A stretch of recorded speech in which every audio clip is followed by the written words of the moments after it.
तो आज की जो हमारी ये क्लास है, ये क्लास यूजीसी नेट समाजकारी पर आधारित है। जिन बच्चों का एग्ज़ाम 22 अगस्त 2024 को है, उन बच्चों के लिए काफ़ी मददगार साबित होगा ये प्रश्न पत्र, क्योंकि जो 18 जून 2024 को पेपर हुआ था ऑफलाइन, वो बेसिकली कैंसिल हो गया और 22 अगस्त को अब पेपर है आप सभी का। तो मैं पार्ट 1 आप लोगों के लिए प्रोवाइड करा चुका हूँ। आज पार्ट 2 पर हम लोग बातचीत करने वाले हैं, है ना। आप सभी लोग ध्यान से देखिएगा इस क्लास को, क्योंकि आगामी परीक्षाओं में आप लोगों से यहाँ से भी प्रश्न बनेंगे, है ना। तो जैसा कि अगर हम बात करते हैं 18 जून 2024 के क्वेश्चन नंबर 86 पर, और आज का पहला क्वेश्चन कि बारंबारता बहुभुज किसके समान होता है। बारंबारता बहुभुज किसके समान होता है, ये आपके सामने सवाल है। 4 ऑप्शन आपके दिए गए हैं। प्लीज़, प्रश्नों का सिलसिला चालू हो चुका है। आप सभी लोग इस प्रश्न का जवाब दें कि क्या करा है कि आपके सामने ये सवाल, polygons is a very smallest two. जी मैडम बताएं। Third option sir. First. Option first भी आ रहा है, ऑप्शन थर्ड भी आ रहा है। ओके, देखिए मैं आपको बता दूं कि आवृत्ति बहुभुज या बारंबारता बहुभुज डेटा विवरण का एक ग्राफिकल प्रतिनिधित्व होता है। डेटा वितरण का एक ग्राफिकल प्रतिनिधित्व है जो एक विशेष आकार के माध्यम से डेटा को समझाने में या समझने में मदद करता है। तो बारंबारता बहुभुज हिस्टोग्राम के समान होता है। किसके समान होता है?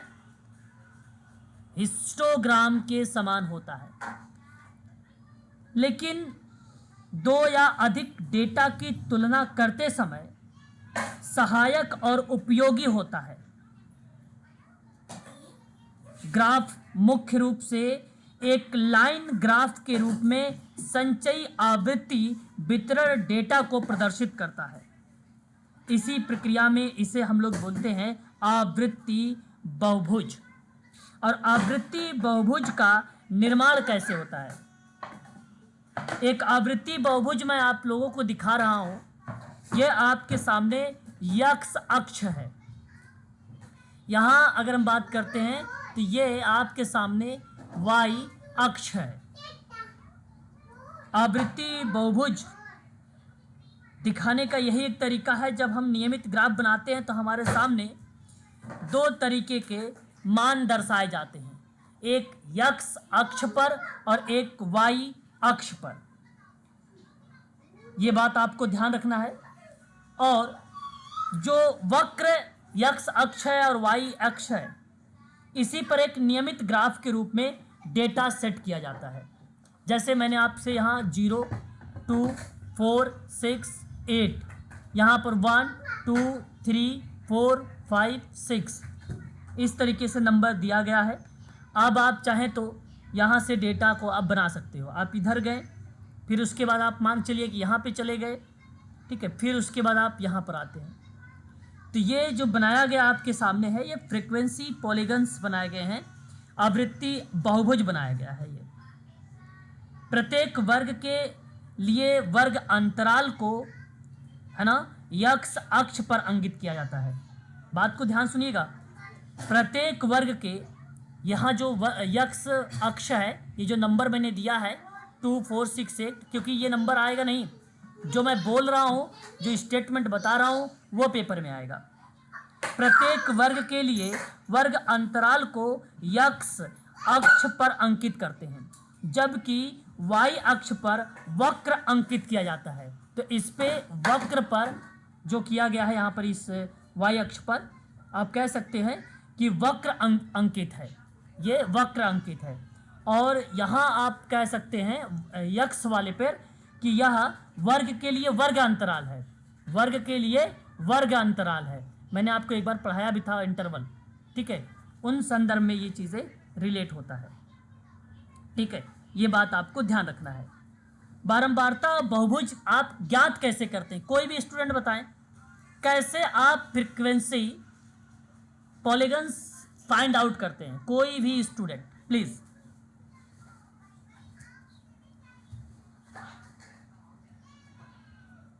बताएं, किसी को भी नहीं पता? सर नहीं पता।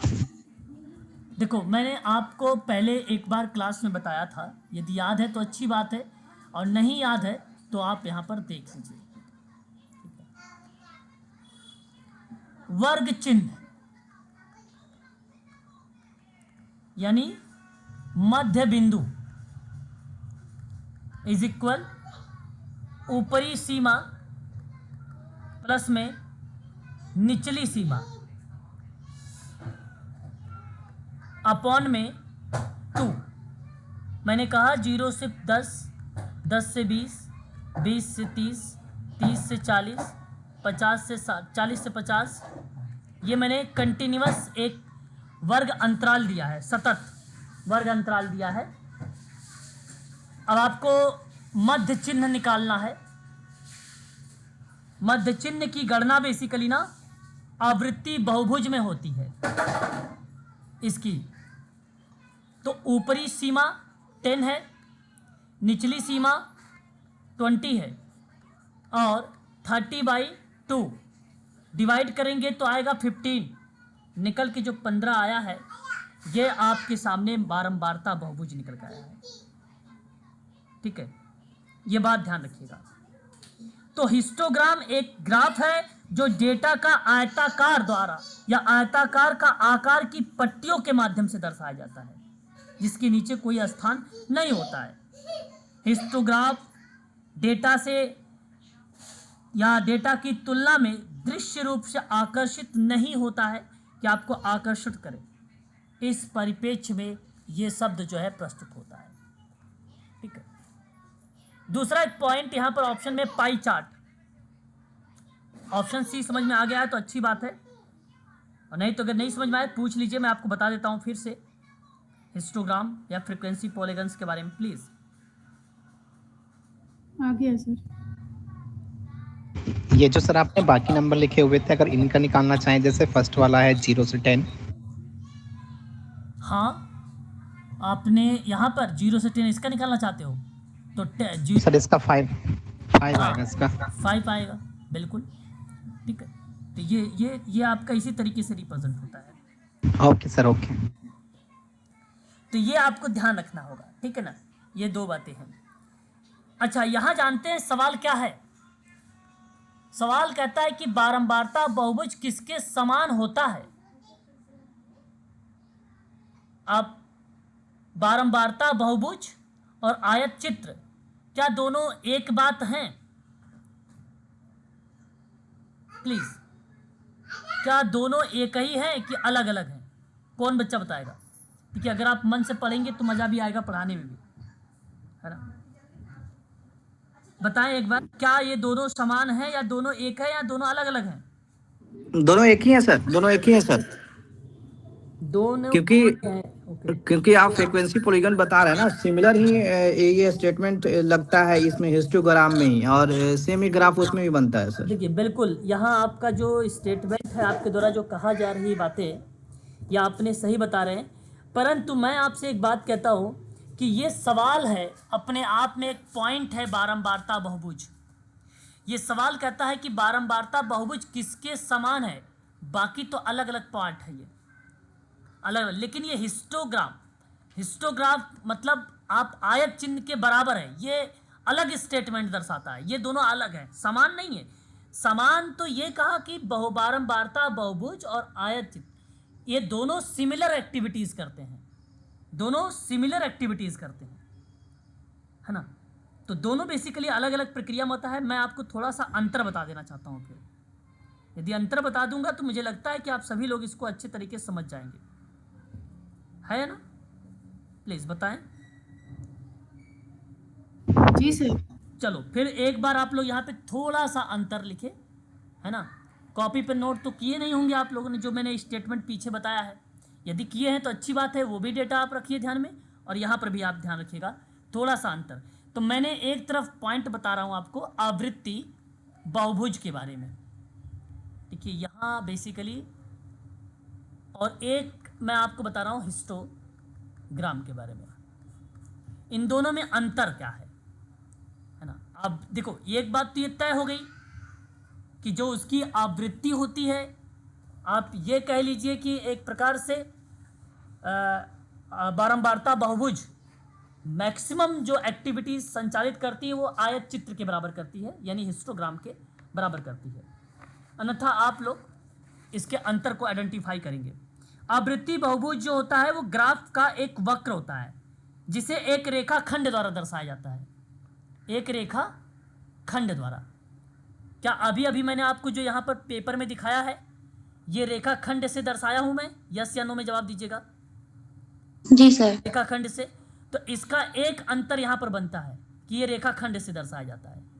फिर आपके दिमाग में आ रहा होगा कि आयत चित्र किस तरीके से दर्शाते हैं। आयत चित्र बेसिकली अभी अभी मैंने कहा कि आयताकार आकार की पट्टियों के माध्यम से दर्शाया जाता है। मैंने आपको दिखाया, अभी पीछे बोल रहा था, आपको बताया। अगर याद है तो अच्छी बात है, नहीं तो आप लोग नोट भी करते रहिएगा।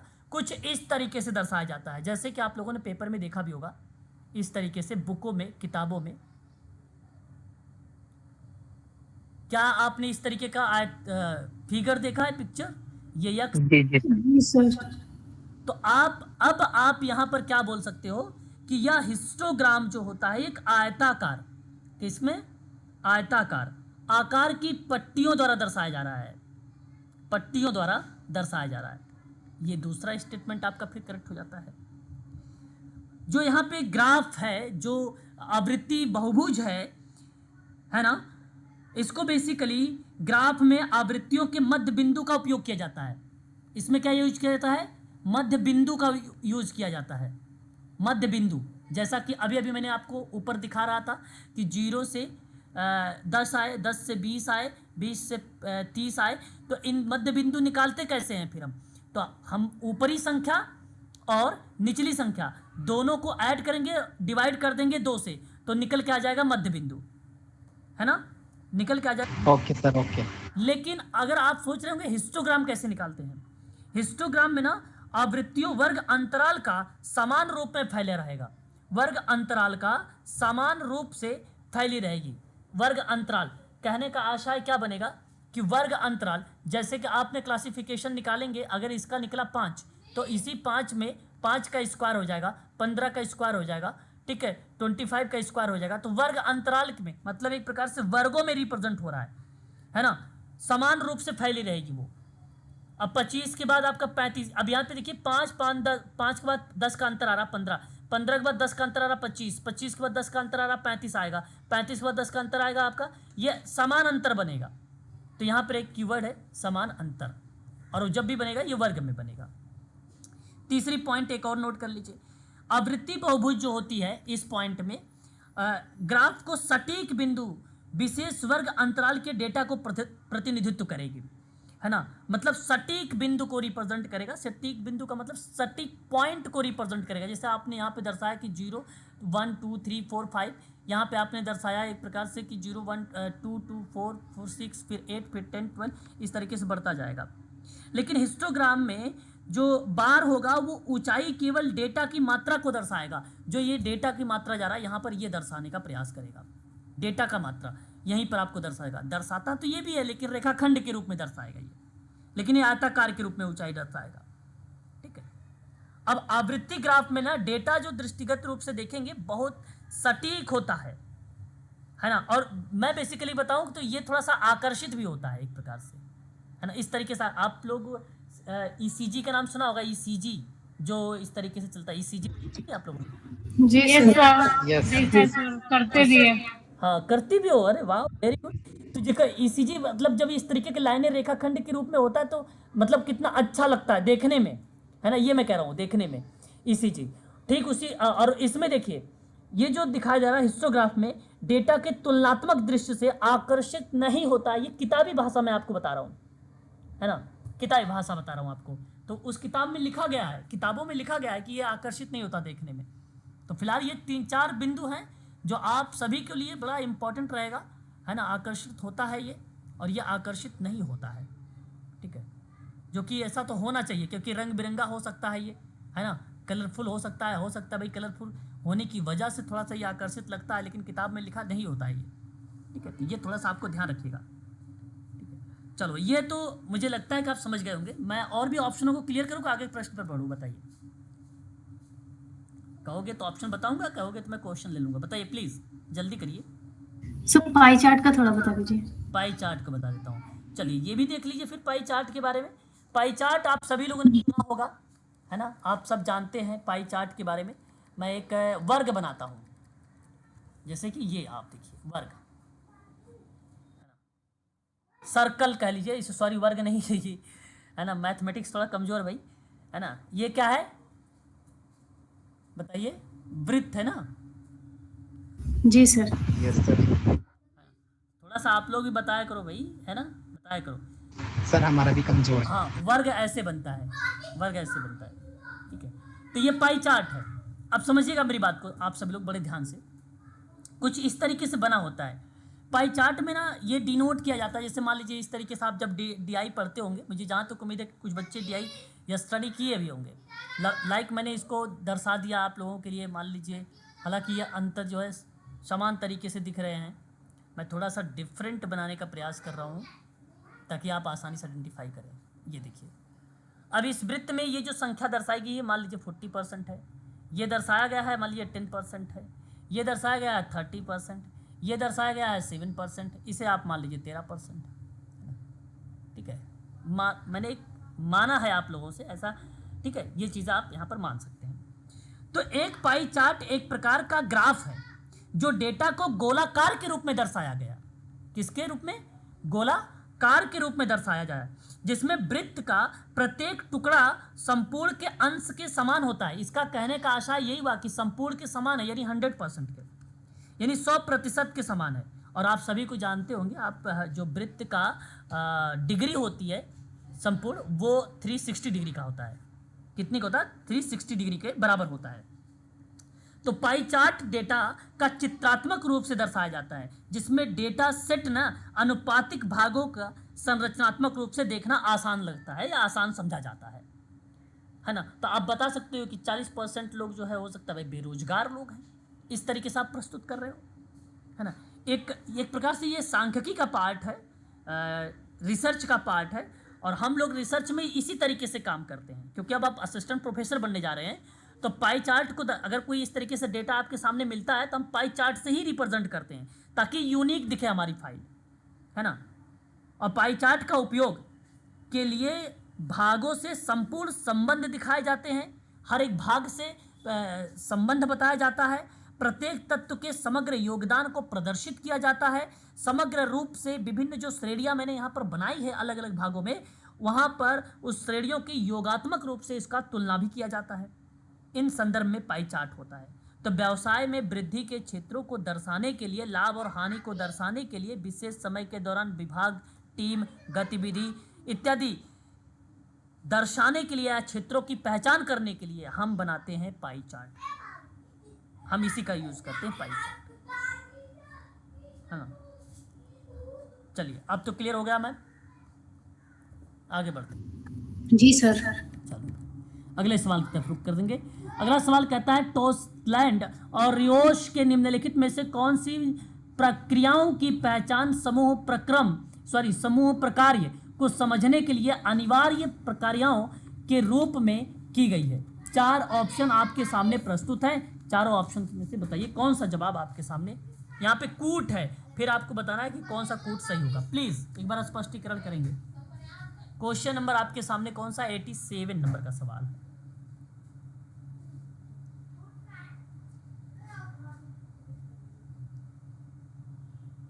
बी ऑप्शन जी।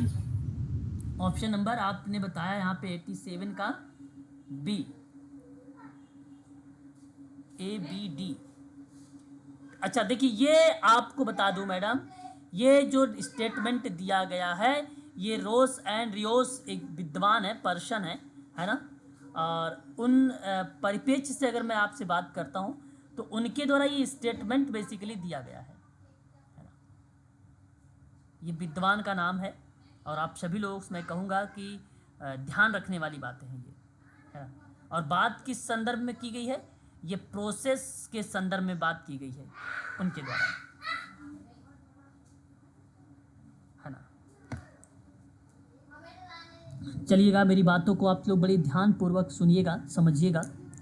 सन 1984 की बात है, 1984 में, 1984 के दौर में इन्होंने बेसिकली इस प्रक्रिया को प्रस्तुत किया था और उस प्रोसेस का नाम था ग्रुप, है ना। आपके पास अगर BSWE की 00, जिन बच्चों ने किया होगा कि BSWE 001 इग्नू की किताब की बात मैं कर रहा हूँ, उनके पुस्तक में यहाँ पे नाम मिल जाएगा टोसलैंड का,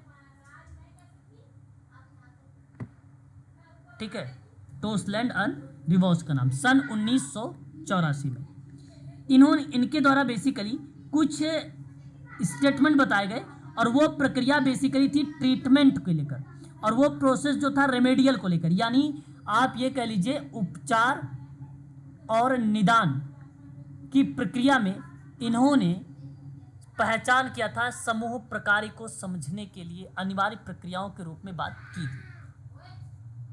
तो देखिए, एक तो सिंपल बात है कि जब निदान और उपचार जैसे शब्दों को ये बात कर रहे थे तो उसमें एक इन्होंने एजुकेशनल पॉइंट को डाला था, ग्रोथ को डाला था, सोशलाइजेशन ग्रुप को डाला था, टास्क ग्रुप डाला था, टास्क ग्रुप इनटू कमेटी में, टीम में डाला था, ठीक है, और डेलीगेट काउंसलिंग में डाला था, ट्रीटमेंट कॉन्फ्रेंस में डाला था, सोशल एक्शन ग्रुप में डाला था। क्या मैं नोट करवा दूं आप लोगों को या आप यहाँ देख कर करवा दीजिए।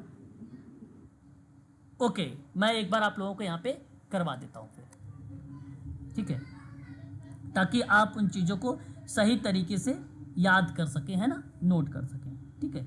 चलिए ध्यान से सुनिए, एक मिनट मैं ओपन कर रहा हूँ दूसरी PDF। चलिए देखिए, टोसलैंड एंड रिवॉस सन 1984, है ना। इनके द्वारा basically treatment group as remedial मतलब उपचार, remedial, educational, growth, socialisation, task group into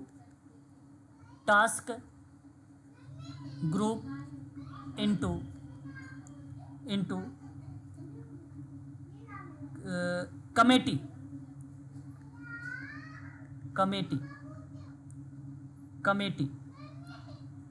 ठीक है, एंड टीम्स 1 2 3 4 5 6 7 8 आपका होगा डेलीगेट काउंसिल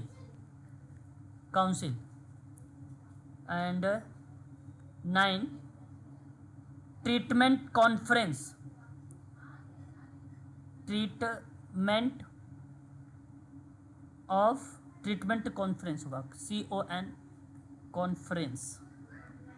कॉन्फ्रेंस एंड 10 आपका सोशल एक्शन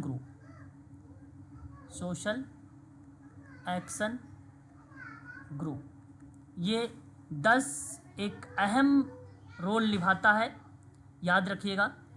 और इन्होंने उपचार समूहों को उपचारात्मक रूप से विभाजित किया है, जैसे कि आप सभी लोग कह सकते हैं एक उपचार, शैक्षिक उपचार, उसके बाद ग्रोथ यानी वृद्धि को लेकर बात कर सकते हैं, सोशलाइजेशन समाजीकरण, and task group into committee की बात, सॉरी यहाँ पर ये कमेटी है ना, अभी 9 हुआ है, कमेटी की बात करते हैं तो इस प्रोसेस में हम लोगों ने ग्रुप समूह के साथ बेसिकली भूमिका जो थी वो कार्य के संबंध में, समिति को इंग्लिश में क्या कहेंगे, कमेटी को समिति कहते हैं ना, समितियों पर, है ना, यहाँ पर क्या बोलेंगे, समिति बोलेंगे।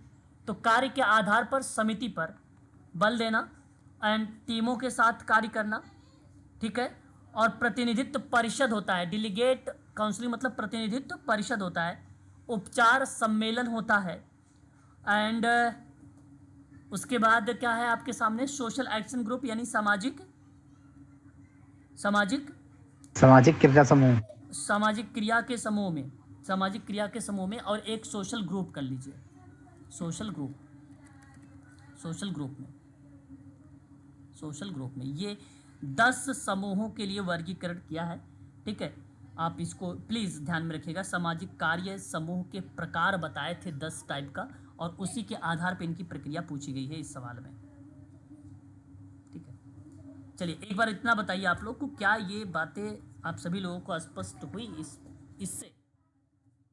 तो आगे फिर बात और इसी के संदर्भ में। सर इसका क्वेश्चन क्या है सर? सॉरी सर ये किस संदर्भ में बताई गई है 10 की 10? ये sir treatment social group work के कार्य बताए गए, प्रकारों में बताया कि आप इसके टाइप होते हैं, सोशल ग्रुप वर्क करने का तरीका होता है सोशल ग्रुप वर्क का। Okay sir. ठीक है, तो ये बात आपको ध्यान रखना होगा, ठीक है ना भाई। चलिए हाँ सर जी। और अगले पॉइंट में बात करते हैं, इन्होंने सिस्टम सिद्धांत के समूहों के संदर्भ में परस्पर संबंधित तत्वों के एक प्रणाली के रूप में समझाया। तो सिस्टम सिद्धांत को संदर्भ में भी अपनी प्रक्रियाओं को ये रिप्रेजेंट करते हैं। अब हम बात करेंगे कि इसके अंतर्गत इन्होंने क्या क्या बातें बताई है कि समूह की पहचान बेसिकली समूह प्रकार को समझने के लिए अनिवार्य प्रक्रिया के रूप में बताया है, और वो बताया है कि कंपलसरी है। तो एक देखिए, संप्रेषण और अंतःक्रियात्मक पैटर्न होना जरूरी है, समूह संबद्धता जरूरी है, और सामाजिक लचीलापन को भी इनके द्वारा बताया गया है। समूह संस्कृति इनके स्टेटमेंट में नहीं आता है, कल्चर इनके अंतर्गत नहीं आता है, ये तय है, ठीक है, ये नहीं आता। सोशल ग्रुप डायनेमिक की बात अगर मैं करता ना, तो डायनेमिक वाले में आप कल्चर को मेंशन कर सकते थे, डायनेमिक नहीं है यहाँ पर, ठीक है, डायनेमिक नहीं है। अतः मैं इस ऑप्शन पॉइंट नंबर जो डी है, डी को एलिमेंट करूँगा, और डी को एलिमेंट करने के वजह यहाँ से ऑप्शन नंबर तीसरा आपका सही जाएगा। इस प्रश्न का ऑप्शन तीसरा सही जाएगा यहाँ पर, ठीक है। अगले सवाल की तरफ रुख करेंगे। संगठन से संबद्ध सेवार्थियों की संख्या में परिवर्तन इस रूप में जाना जाता है। आसान सा सवाल है, बड़ा आसान क्वेश्चन है ये बहुत आसान क्वेश्चन है, इससे आसान सवाल नहीं मिलेगा। अच्छा, टोसलैंड के बारे में अगर और जानना है तो बता दीजिए, मैं और इनके बारे में बता सकता हूं, अगर और जानना है इनके बारे में, क्योंकि टोसलैंड का नाम मिला है भाई आप लोगों के लिए, हो सकता है कुछ यूनिक नाम लग रहा है आप लोगों को, है ना। इनसे रिलेटेड कुछ ऐसा पॉइंट बनता है एग्जाम के पर्सपेक्टिव से, सर तो लिखवा दीजिए सर। देखिए, इनके रिलेटेड सर एक ही क्वेश्चन बनता है, और वो क्वेश्चन बनता है आपका बुक को लेकर। उस बुक का नाम आप नोट कर लीजिए तब, है ना। एन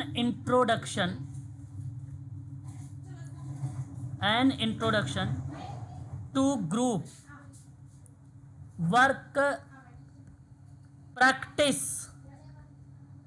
रॉबर्ट एफ जो है रिवॉस और Ronald W Toseland. Robert F Rivas, क्योंकि समझो सहयोगी हैं, है ना, दोनों, रोनाल्ड एंड डब्ल्यू टोसलैंड, ठीक है। ये आपको ध्यान रखना, सन 1984 में। और इन्हीं के किताबों में ना जो इंट्रोडक्शन मैंने लिखवाया है, ये जो ग्रुप अभी आपको जो सवाल आया हुआ था पीछे, इसी किताब में जिक्र किया गया है, इन्हीं के बारे में बताया गया है। उनकी चरणों समस्याओं को निदान करने के लिए उन्हीं के परिप्रेक्ष्य प्रक्रिया वगैरह के बारे में प्रोसेस किया गया है। बड़ी फेमस किताब, केवल और केवल एक है, यही किताब है बस, ठीक है। आगे बढ़ेंगे अब। तो संगठन के संबंध में सेवार्थियों की संख्या का परिवर्तन किस रूप में जाना जाता है भैया? पर्यावरणीय उत्क्रमण माप के रूप में जाना जाता है। समझ रहे हैं आप?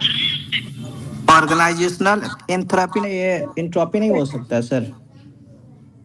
लाइक किसकी बात कर रहे हैं आप? संगठनात्मक उत्क्रम माप सर, बी नंबर सर। अच्छा, ऑर्गेनाइजेशन, ओके।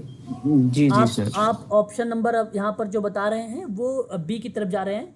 फिलहाल मैं आपको एक बात बताता हूँ, आप इस बात को बड़े ध्यान सुनिएगा। देखिए, मैं आपसे बता दूं कि यहाँ जो संगठन के संबंध में सेवार्थियों की संख्या में परिवर्तन की बात की गई थी, तो संगठनात्मक परिवर्तन की 6 प्रकार की व्याख्या हुई थी सर। 6 प्रकार की व्याख्या हुई थी। अब आपको समझ में ये आना जरूरी है कि संगठनात्मक परिवर्तन होता क्या है। जब तक हमें संगठनात्मक परिवर्तन पता नहीं होगा, तब तक जितने भी प्रश्न हमें आएंगे वो गलत होंगे। तो संगठनात्मक परिवर्तन क्या होता है? वे बेसिकली जिनका समग्र रूप से संगठन पर महत्वपूर्ण प्रभाव पड़ता है। कार्मिक हो गया, कंपनी के लक्ष्य हो गए, सेवा पेशकश हो गया, संचालन में बड़े बदलाव हो गए, ये सभी संगठनात्मक परिवर्तन के विभिन्न रूप माने जाते हैं सर।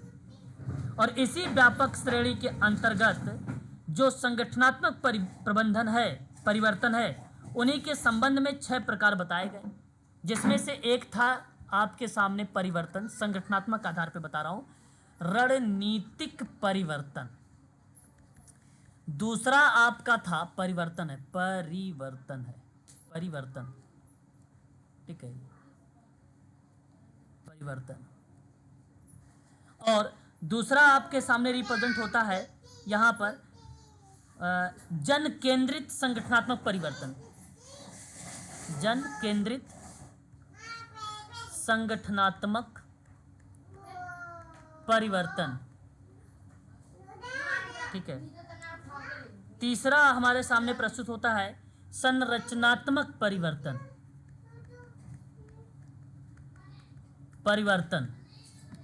और चौथा हमारे सामने प्रस्तुत होता है तकनीक परिवर्तन।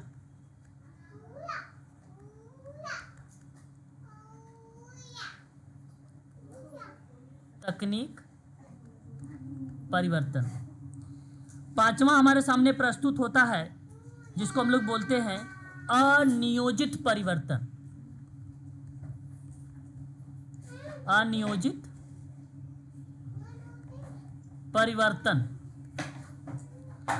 एट लास्ट एक आता है आपके सामने उपचारात्मक परिवर्तन।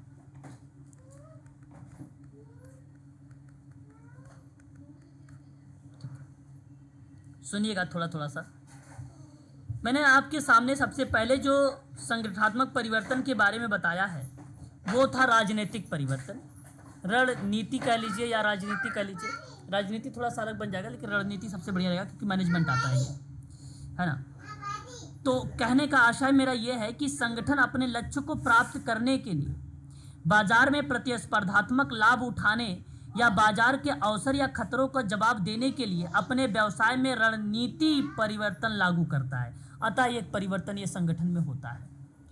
तो दूसरा हमारे सामने प्रस्तुत होता है जन केंद्रित के परिप्रेक्ष्य में, मतलब लोगों पर, जब सभी परिवर्तन लोगों को प्रभावित करते हैं ना, तो संगठनात्मक परिवर्तन के लोगों पर केंद्रित हो जाता है, तो जन केंद्रित परिवर्तन के लिए पारदर्शिता मतलब ट्रांसपेरेंट संचार और प्रभावी नेतृत्व और सहानुभूति का दृष्टिकोण जो होता है बड़ा आवश्यक माना जाता है ना। थोड़ा बाहर लेके चलेगा, बैकग्राउंड आवाज आ रही होगी, यही काम बाहर करवाओ, ठीक है। ये बात समझ में आई प्लीज? Ji sir. है ना। तो आप एक बात आप जरूर ध्यान रखिएगा, जन केंद्रित वाले परिवर्तन में आपको बता दूं एक नाम यहां पर मिल जाता है। आप लोगों को एक बार सवाल पूछा गया था लास्ट टाइम में, पिछली बार, कुबलर। याद आ रहा हो तो ठीक है, नहीं याद आ रहा तो याद कर लीजिए। परिवर्तन वक्र। तो ये बेसिकली ना कई परिवर्तन प्रबंधन मॉडल में, जैसे कि कुबलर लॉस का जो परिवर्तन वक्र था, वो बेसिकली सेटिर परिवर्तन, एक कहने का आशय मेरा ये है इसमें कि इन्होंने परिवर्तन के प्रति भावनात्मक प्रतिक्रिया का प्रबंधन पर ध्यान दिया था, है ना। इस पर देखो सवाल हमेशा आता है, तो लास्ट टाइम ये जो पूछा गया कुबलर लॉस का पूछा गया था, और पता है वो पूछा था क्रम बताने के लिए। इसका क्रम पता है, याद आ रहा है किसी को क्या क्या था उसमें कुबलर का? सुनीता नहीं है? सुनीता जी सर जी, दुख, अस्वीकार, क्रोध, शोक, इसको बोला। Very good very good very good. Anger. और ये देखो आपके पेपर में आ चुका है ना, कुबलर का। अतः मैं आप सबसे कहूंगा कि ये चीजें याद जरूर रखिएगा, है ना। बार्गेनिंग एंड क्या था? डिप्रेशन। डिप्रेशन। और एक क्या था लास्ट में? स्वीकृति सर। Very good. एक्सेप्टेंस। याद है भाई, बड़ा अच्छा लगा सुन के मुझे कि आपको याद है ये। ठीक है, तो ये याद रखने वाली चीजें हैं, और ये पेपर में आ चुका है, दोबारा भी आ चुका है। तो ये जो चरण था कुबलर का ना, ये दूसरा वाला मैच करता था इसमें, इसके अंतर्गत। ठीक है, ये थोड़ा सा ध्यान रखेंगे। वहीं तकनीकी परिवर्तन की बात करते हैं, अरे सॉरी, संरचनात्मक परिवर्तन होगा ना। संरचनात्मक परिवर्तन की बात करते हैं। संरचनात्मक परिवर्तन संगठन की संरचना में किए गए परिवर्तन से जो आंतरिक या बाहरी कारकों से उत्पन्न हो सकता है। आमतौर पर ना कंपनी के संचालन को प्रभावित करता है, जैसे टीम संगठन हो गया, जिम्मेदारियां हो गई, नौकरी की संरचना हो गया, प्रशासन हो गया, उनमें बदलाव करने की बात करता है ये, है ना। इन संदर्भ में आता है, मतलब टोटली स्ट्रक्चर में ही परिवर्तन कर देना। और एक होता है तकनीकी परिवर्तन। और तकनीक का मतलब क्या होता है भाई? तकनीक का मतलब, टेक्निक यानी एक प्रकार से रणनीति में बदलाव। तो बाजारी जो बढ़ती बाजार प्रतिस्पर्धा है लगातार विकसित हो रही है, संगठन, है ना, तकनीकी संगठन के भीतर तकनीकी परिवर्तन की ओर ले जाती है। और प्रौद्योगिकी परिवर्तन में बेसिकली हम बात करते हैं तो अक्सर तकनीकी परिवर्तन होते ही रहते हैं। और तकनीकी परिवर्तन मतलब ये हुआ भाई कि अगर कार्य नहीं सही तरीके से हो रहा तो आप रणनीति को बदल दीजिए, कार्य तीव्र गति से होने शुरू हो जाएगा।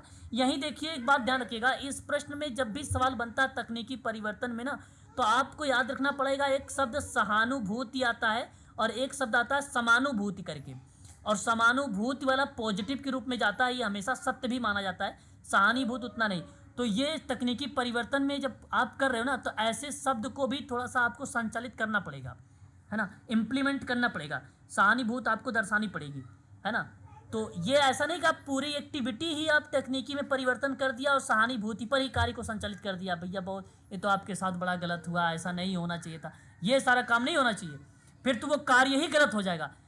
परिस्थितियां देखकर, कंडीशंस देखकर क्लाइंट को हमें क्या करना पड़ेगा? परिवर्तन करना पड़ेगा, उसको बोलते हैं तकनीकी परिवर्तन। या तो आप कार्य में बेसिकली बढ़ोतरी नहीं हो पा रही है, कार्य में इंप्लीमेंट नहीं हो पा रहा है, वृद्धि नहीं हो पा रही है, तो आप क्या करो? टेक्निक चेंज कर दो, दूसरी टेक्निक कर दो, क्रिएशनल टेक्निक कर दो, है ना।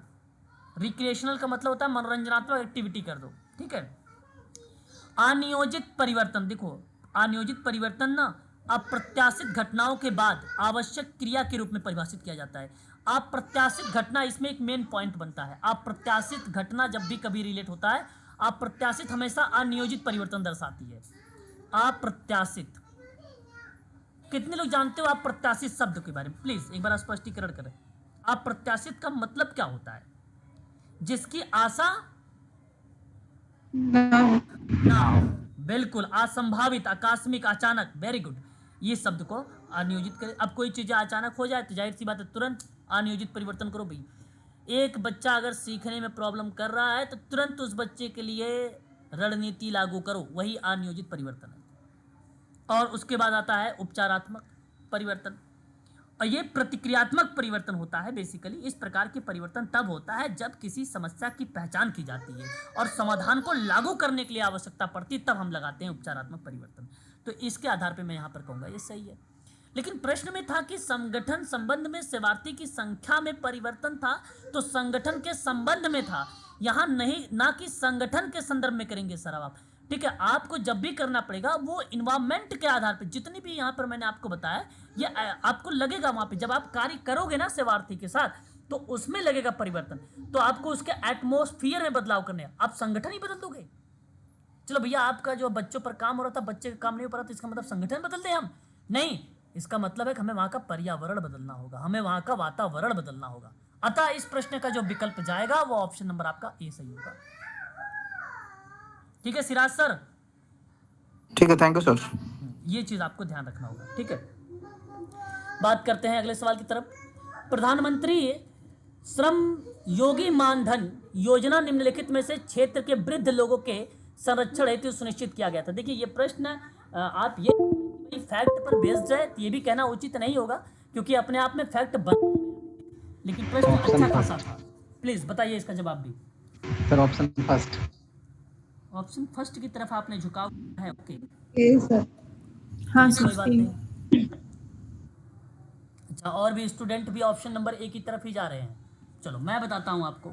यदि आपने यहाँ पर ऑप्शन नंबर ए का जवाब दिया है कि असंगठित, है ना, प्रधानमंत्री श्रम मानधन योजना है, ये हम मानधन इसको प्लानिंग कहते हैं या स्कीम कहते हैं, है ना, और बड़ा ही फेमस स्कीम रही है ये, और मुझे जहाँ तक उम्मीद है आप लोगों को पता भी होगा इस स्कीम के बारे में, है ना। और इस स्कीम में अगर हम बात करते हैं, याद रखने वाली बात है ना, तो इस परिप्रेक्ष्य में 18 से लेके 40 वर्ष, 18 से लेके 40 वर्ष के जो वृद्ध व्यक्ति हैं उनके लिए था।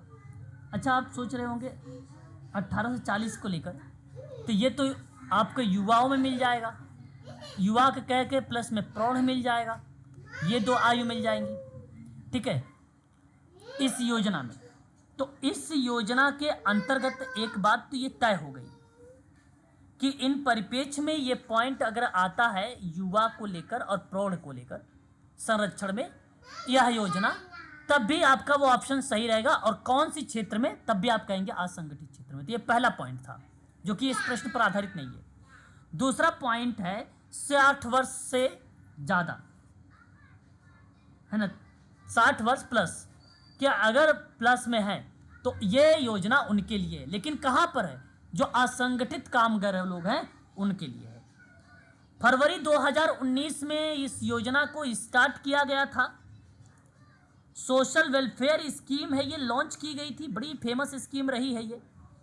मिनिस्ट्री ऑफ लेबर, आप ये कह लीजिए कि श्रम एवं रोजगार मंत्रालय के द्वारा फरवरी 2019 में स्टार्ट हुआ, और यह योजना असंगठित क्षेत्र के गरीब मजदूरों के लिए थी, जिनकी न्यूनतम उम्र जो रखी गई थी, न्यूनतम 18 से 40 रखी गई थी, जो मैंने अभी अभी आपको बताया है। ठीक है, और अधिक जो है 40 बताया। लेकिन इसी, क्या कर रहे हो भाई, कुछ पूछना है क्या? कुछ पूछना है तभी म्यूट रहे भाई, अभी रिदम बना हुआ है, प्लीज बने रहे आप लोग, है ना। तो सरकारी आंकड़ों के अनुसार भारत के करीब लगभग 42 करोड़ लोग असंगठित क्षेत्र से जुड़े हैं। कौन बच्चा है भाई, ये कौन ज्वाइन किया है, बताना जरा नाम। अब ध्यान देने वाली बात यह है, तो यहाँ कहने का मतलब है कि फरवरी 2019 में क्या चल रहा था, ये देखा, यही होता है इसमें। तो ये बात आपको ध्यान रखना, 60 और असंगठित 40 करोड़, हाँ 42 हाँ 42 करोड़ लोग जो है असंगठित थे, और इन लोगों के पास इस योजना का लाभ उठाने का मौका भी मिला था। तो असंगठित श्रमिकों से संबंधित ये एरिया रहा है, क्षेत्र रहा है, इस बात को आप ध्यान रखिएगा। इस योजना के तहत क्लाइंट को 60 वर्ष की आयु प्राप्त करने के बाद ना, जब 60 साल का वो हो जाएगा, तब उसे जानते हो 3000 रुपये की न्यूनतम सुनिश्चित पेंशन की जाएगी। अगर यूएस डॉलर पूछेगा तो यूएस का जो डॉलर होगा वो 36 रुपीज़ बता दीजिएगा। ठीक है, इतना बता दीजिए डॉलर 36। ठीक है, ताकि आपको ये क्लियर रहे, पेपर में डॉलर भी आ सकता है भाई। ठीक है, तो बाकी तो ऑप्शन गलत है, यहाँ पर ऑप्शन नंबर ए करेक्ट जवाब था। कई बच्चों ने बताया भी था, सही जवाब दिया था। अच्छा, यहाँ कूट भी है क्या? अच्छा नहीं, दूसरा सवाल आया है। ओके, अगला सवाल कहता है आरंभ। देखिए, एक होता है प्रारंभ और एक होता है आरंभ। आरंभ जैसे क्या होता है, देखिए मैं अगर यूजीसी नेट की बात कर रहा हूँ, तो मैं यूजीसी नेट की क्लास आज जो है मैंने क्या किया है, चार्ज लगना, अगर मैं कहता हूँ यूजीसी नेट की क्लास को लेकर, तो वो बेसिकली आज मैंने प्रारंभ किया है। आरंभ था हम लोगों का जो शुरुआती दौर होता है, जो शुरुआती दौर होता है वो आरंभ होता है। तो इसी में पूछा, बताइए कि भाई आंदोलन का व्यवस्थित क्रम बताइए, क्योंकि वर्षों को लेकर बड़ा कंफ्यूजन होता है। बच्चे जो है इसमें सोचते हैं कि क्या नाम है कि 2-2 वर्ष मिल जाता है किताबों में और दिक्कत कर जाते हैं। प्लीज़ आप सर ऑप्शन थर्ड इसका, ऑप्शन थर्ड। पहले आप एक बार मिला लीजिए। खेड़ा सत्याग्रह कर रहे हो आप 1918, 1918, और तेभागा आंदोलन कब बता रहे हो 1946, 40, और रॉलेट सत्याग्रह कब बता रहे हो आप 1919, 6 अगस्त था, कितना था, 6 अप्रैल था, सॉरी 6 अप्रैल था 1919। और चंपारण आंदोलन कब था 1917। अच्छा, और बारडोली सत्याग्रह कब था 28, 28। इस बार को जो हम लोगों ने यूजीसी नेट की क्लास लिया था ना, उसमें ये सारी चीज़ें इस बार शामिल भी किया है मैंने, यूनिट नंबर फर्स्ट में, है ना, देखा भी होगा आप लोगों ने, मैंने यस यस यस। हाँ, तो इस बार इसको भी मैंने कवर कर लिया इस बार यहाँ पे ना पहली यूनिट में। तो ये बात आपको ध्यान रखना, क्रम में लगा के बताइए जरा, DACEB ऑप्शन नंबर आपका थर्ड, क्वेश्चन नंबर अगला देखिएगा आप लोग। निम्नलिखित में से कौन सा एक व्यक्तिक कार्य का उपकरण नहीं, उपकरण का मतलब क्या होता है भी, उपकरण का मतलब होता है टूल्स, टूल्स यहाँ पे लिखा हुआ है टूल, बताइए प्लीज। यहाँ देखो सर विश्वास, जी सर, विश्वास सर विश्वास। थर्ड ऑप्शन से उसमें से ओके थर्ड ऑप्शन, ओके। और भी बालक, और भी बालक, तो थर्ड ही होगा। विश्वास होगा सर। ओके चलिए देखिए, अभी आप लोगों ने अपने अपने तरीके से अपनी बातों को यहाँ पे रिप्रेजेंट किया है। मैं आपको बताता हूँ व्यक्तिक कार्य का उपकरण कौन सा इसमें नहीं है, और सही जवाब बेसिकली अगर इस प्रश्न का जवाब है तो वो विश्वास है, बिल्कुल। देखिए मैं आपको बता दूं कि कुछ ऐसे रिसोर्सेज हैं जो सोशल वर्क में बड़ी ही पॉजिटिव कहे जाते हैं। सुनना, जिसको हम एक्टिव लिसनिंग कहते हैं, अवलोकन, ऑब्जर्वेशन, प्रेक्षण, गृह भ्रमण, लिखवा दूं कुछ? हाँ सर लिखवा दीजिए प्लीज। ठीक है, नोट कर लो। Tools, active listening, advocacy, communication, self care,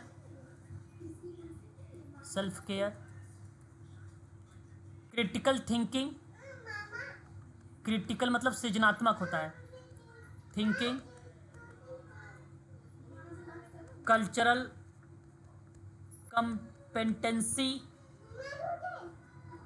कंपेटेंसी, सही है स्पेलिंग, कंपेटेंसी सही है स्पेलिंग। देन एथिकल होता है ना, ethical practice, task,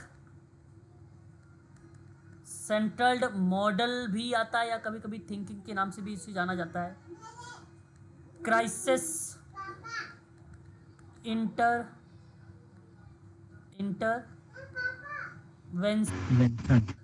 intervention, cognitive,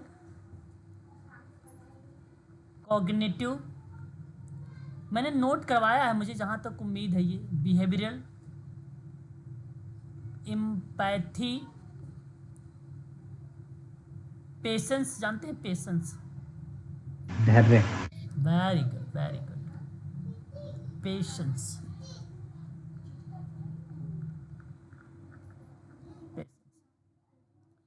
तो इन परिप्रेक्ष्य में सर इसका नाम जो है बेसिकली प्रस्तुत होता है ना। आगे भी नोट करते हैं, और भी यूज ऑफ सेल्फ, अच्छा ये तो हो गया ना साथ, सेल्फ हो गया ना, हाँ सर हो गया। Use of self, use of programme, programmes, use of relationship,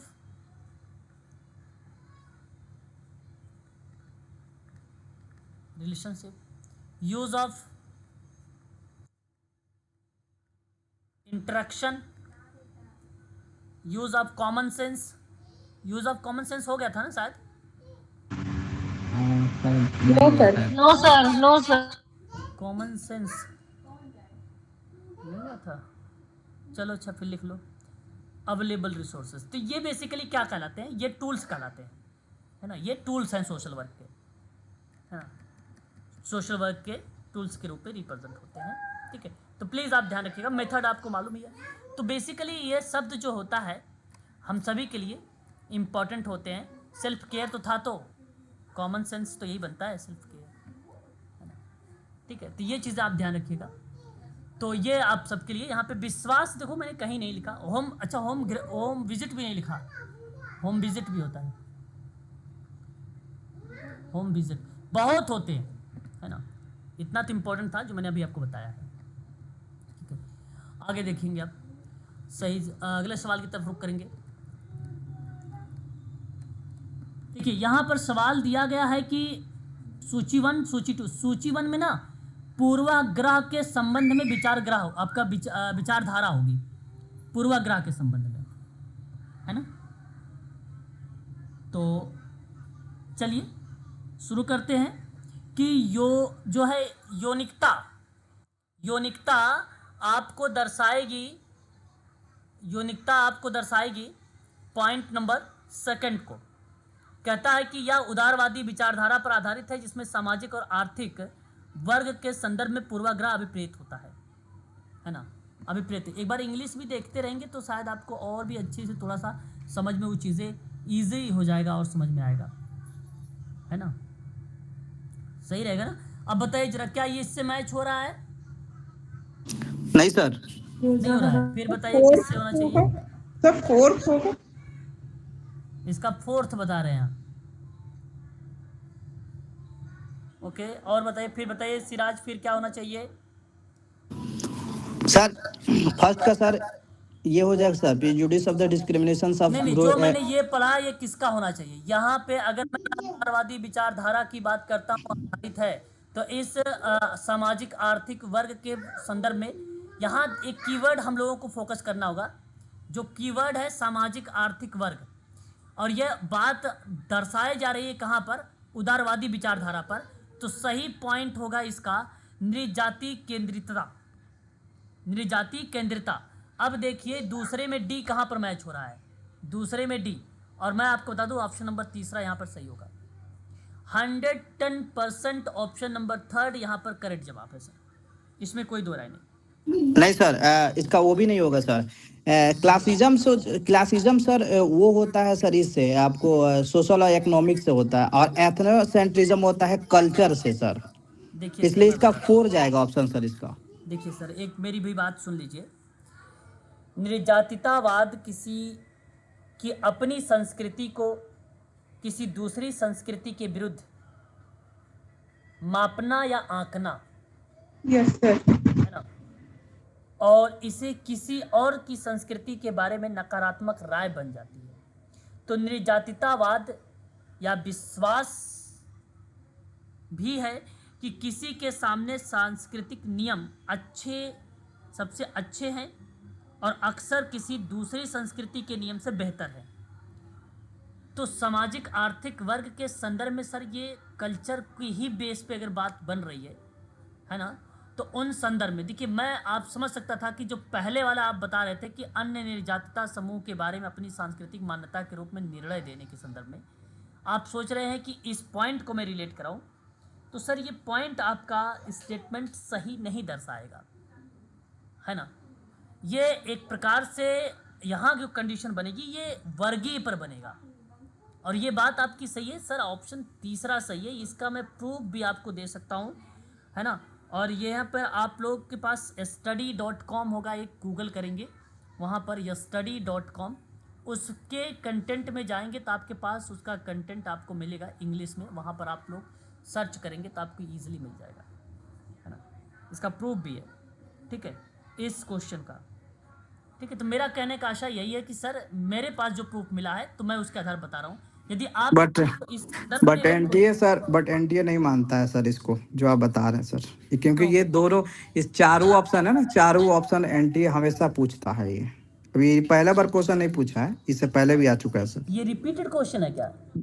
बिल्कुल सर, कई बार आ चुका है, कई बार, एक बार नहीं सर। आप क्वेश्चन नहीं, में देखे निर्जातिता पीछे। ये तो मैं जानता हूँ, निर्जातिता एक ऐसा शब्द है वो कई बार आता है, लेकिन इस तरीके से सुमलित करने वाले में पहला शब्द तो नहीं होना चाहिए। जी जी सर, सम्मिलित में पिछला बार भी आया था, लेकिन इससे पहले स्टेटमेंट में देता था, आप सम्मिलित में दिया। अच्छा सर, देखो मैं तब आपको यहाँ पे एक शब्द कर कर यहाँ पे नोट करवाता हूँ, पहले आपको समझाई देता हूँ, फिर उसके बाद हम लोग ऑप्शन पे चलते हैं, ठीक है ना। चलो पहले इस क्वेश्चन, इस टॉपिक को ही सुन लेते हैं, समझ लेते हैं, फिर उसके बाद हम लोग टॉपिक पर चलेंगे। बिल्कुल सर। देखो सामाजिक कार्य के अंतर्गत नृविज्ञान में एक हमारा शब्द मिलता है, नृविज्ञान में वो शब्द का नाम है नृजातीयवाद। जिसकी अगर हम बात करते हैं, इसका मीनिंग होता है किसी विशेष संस्कृति के मानकों का उपयोग करने के बजाय अन्य संस्कृति, प्रथा, व्यवहार, विश्वास और अन्य लोगों का न्याय करने के लिए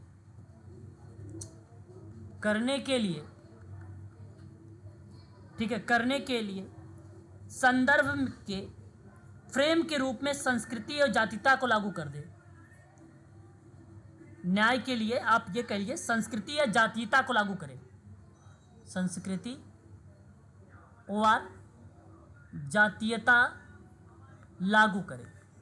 वही नृजातीयता, मतलब संस्कृति के मानक का उपयोग करने के बजाय अन्य संस्कृति रख लिया इसने, प्रथाओं, व्यवहारों, विश्वास को रख लिया, कहा अन्य लोगों का न्याय करने के संदर्भ में।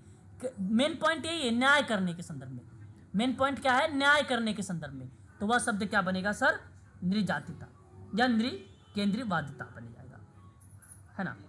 अब देखिए यहाँ एक शब्द आप लोग देखते थे अभी क्वेश्चन में, उदारवादी शब्द। मैं चाहता हूं कि उदारवादी शब्द के बारे में भी समझे रहें आप, है ना। उदारवादी शब्द भी इंपॉर्टेंट है। यहाँ पे उदारवाद करके मैं नोट कर रहा हूं, एक राजनीतिक और नैतिक दर्शन है, नैतिक दर्शन है जो स्वतंत्रता, शासित की सहमति और कानून के समक्ष समानता पर आधारित हो सर, समानता पर आधारित हो। ठीक है, अब ये आपके सामने ये दो पॉइंट समझ में आ गया होगा कि भाई उदारवाद क्या है, क्योंकि यहाँ स्वतंत्रता, शासित और सहमति कानून के समझ समानता पर आधारित हो रहा है, इक्वालिटी पर। ऊपर आप ये देख रहे थे कि यहाँ पर जो है उपयोग करने के बजाय संस्कृति, प्रथा, व्यवहार, विश्वास के अन्य लोगों का न्याय करने के संदर्भ में संस्कृति और जातीयता को लागू कर देता था। तो सवाल क्या था कि यह उदारवादी विचारधारा आधारित है जिसमें सामाजिक आर्थिक वर्ग के संदर्भ में पूर्वाग्रह अभिप्रेत हो। पूर्वाग्रह मतलब आप समाज के संदर्भ में और आर्थिक संदर्भ में दर्शा रहे हो पूर्वाग्रह को लेकर, ठीक है, पूर्वाग्रह को लेकर। तो यहाँ पर आप देख सकते हो कि संस्कृति, प्रथा, व्यवहार, विश्वास या अन्य लोगों के न्याय के संदर्भ में, और इसी पर पूर्वाग्रह बन रहा है ना। अब पूर्वाग्रह बनने का आशय में यहाँ पे पूछा भी क्या, किसके संदर्भ में हो सकता है? भाई शासित के संदर्भ में हो सकता है। नैतिक दर्शन राजनीतिक परिप्रेक्ष्य में, स्वतंत्रता, कानून के समझ, समानता पर आधारित है ये, और इन्हीं में आप पूर्वाग्रह कर रहे थे। इन शब्दों को दर्शाता है नृजातीयता, नृजातीयता बोलता है, इसी शब्द को बोला जाता है। फिलहाल मैं अभी और इस प्रश्न पर आगे और चर्चा करता हूँ, क्योंकि और भी पॉइंट है ना। और अगले पॉइंट पर हम बात करते हैं तो हमारे सामने एक शब्द और आता है जिसको हम लोग बोलते हैं यौनिकता। यौनिकता, यही ना बोलते हैं? बोलिए। यस। प्लीज एक लाइन में इसको आप आसानी से लिख सकते हो। सिराज बताओगे क्या? सर बॉडी के हिसाब से, एबल बॉडी के हिसाब से जो डिस्क्रिमिनेशन किया जाता है ना, उसी को बोलते हैं सर एबलिज्म सर। चलिए अच्छा, ये आप कह सकते हो, इसको क्या बोलोगे? लिंगवाद। यौनिकता को क्या कहोगे? लिंगवाद कहोगे। और अगर लिंगवाद आप कह रहे हो तो व्यक्ति के जेंडर या लिंग, जेंडर या लिंग या जेंडर के आधार पर या लिंग के आधार पर पूर्वाग्रह या भेदभाव, पूर्वाग्रह या भेदभाव है ना, भेदभाव। क्या ऐसा कहीं दिख रहा था कि मुख्य रूप से जहां महिलाओं और लड़कियों को प्रभावित करता है ये लिंगवाद, मैं भूमिकाओं और रूढ़िवादिता को जोड़ता है? ये समझ में आ रहा है ना? लिंगवाद का मतलब क्या हुआ कि भाई लिंग के आधार पर अपने पूर्वाग्रह भेदभाव कर रहे हो। यस। अब लिंग के आधार पे योग के पक्ष में भेदभाव, लिंग के आधार पे पूर्वाग्रह, क्या आप पहले का चौथा मानोगे? जी सर। पहला का चौथा। अब पहले का चौथा ऑप्शन ए में दिया हुआ, देखो मुझे तो लगता है भाई ये सवाल ही कहीं ना कहीं बी का आपको दर्शाया है यहाँ पे तीसरा, योग के पक्ष में।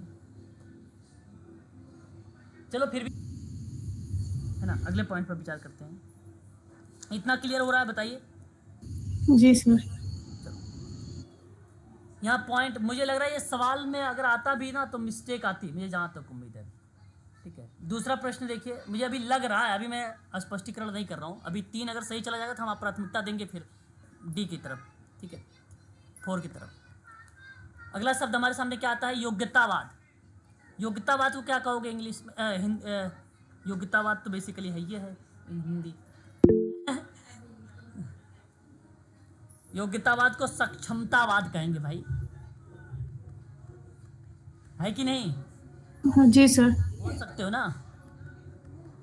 हिंदी का सिनोनिम जो है ना, समानार्थी शब्द निकलवा लोगे मेरे से ढेर सारा, यानी एबल बॉडीज के रूप में इसे आप कह सकते हो। तो एक सिंपल शब्द में मैं इसकी एक डेफिनेशन बोलता हूँ, आप वो भी बता सकते हो। क्या हम लिख सकते हैं discrimination in favour of able bodies people? क्या आप ये बोल सकते हो? बताओ। जी सर। बोल सकते हैं, मतलब आप पर्सन विथ, यहाँ एक पॉइंट और लिख लो ओ आर करके, a person with a disability can struggle with able bodies, कह लो, है ना, है ना, बॉडी। बताइए ये इतना क्लियर? क्या एडमिट कार्ड आ गया क्या भाई? कोई बच्चा एडमिट कार्ड को लेकर पूछ रहा है? चलो अभी बात करते हैं, देखते हैं। मतलब अब देखो यहाँ इसका मतलब क्या है? एबिलिज्म इसको कहा जाता है ना। अब कहने का आशय मेरा क्या था इसमें कि सक्षम लोगों के पक्ष में भेदभाव, इसका मतलब यही हुआ भाई। बोलो तो सही, पहले पढ़ लो फिर एडमिट कार्ड देखना। सक्षम जी लोगों सर। जी सर। के पक्ष में भेदभाव, ठीक है, भेदभाव। इसका आशय आप ये भी कह सकते हो कि दिव्यांगता से ग्रस्त व्यक्ति सक्षमता से संघर्ष। तो मेरे कहने का आशय यहां पर बनता है कि योग के पक्ष में भेदभाव हो रहा है, यानी बी का 3 जा रहा है, बी का 3 जा रहा है। क्या ये बात क्लियर हो रही है? जी सर। स्पष्ट हो रहा है ना? बी का 3 बोलते रहिए भाई। जी सर। हाँ ठीक है, एक मिनट। ठीक, उसके बाद आता है आपके सामने वर्गीयता।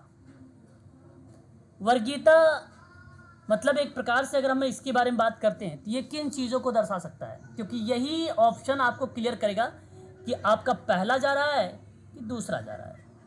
यही ऑप्शन आपको स्पष्टीकरण करेगा, है ना। बता सकते हैं वर्गीयता को हम लोग वर्गवाद कह सकते हैं। यस कह सकते हैं। वर्गवाद, बस है ना, वर्गवाद बोल सकते हैं इसको। ठीक है, चलिए अब इस बात को बड़ा ध्यान से आप सभी लोग समझने का प्रयास करिएगा कि वर्गवाद इसके अंतर्गत क्या क्या चीज़ें इसमें संदर्भित हो सकती है या कौन कौन सी चीज़ें इसमें शामिल हो सकती है। देखिए यहाँ मैं कहूँ कि एक प्रकार से वर्गवाद की बुराई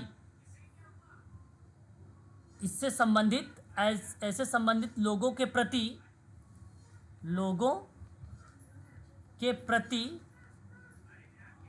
पूर्वाग्रह जो बेसिकली विशेष सामाजिक वर्ग को दर्शाता हो, है ना, तो वह वर्गवाद हो जाएगा। बताइए क्या हो जाएगा, वो पानी देना, क्या बन जाएगा ये वर्गवाद? प्लीज एक बार बताइए। हाँ सर। कहने का मेरा जो आशय है सर, इसके अंतर्गत समझिएगा बड़े अच्छे से। एक प्रकार से इसने कहा कि यह विश्वास है कि समाज में किसी व्यक्ति या सामाजिक आर्थिक स्थान पर समाज में उसका मूल्य निर्धारित होता है ना। मैं यहाँ पे नोट करूँगा ये भी पॉइंट, एक मिनट रुको। यह विश्वास है कि समाज में किसी व्यक्ति का सामाजिक या आर्थिक स्थान उस पर समाज में उसका मूल्य निर्धारित करता है। नोट करिए आप लोग, निर्धारित करता है।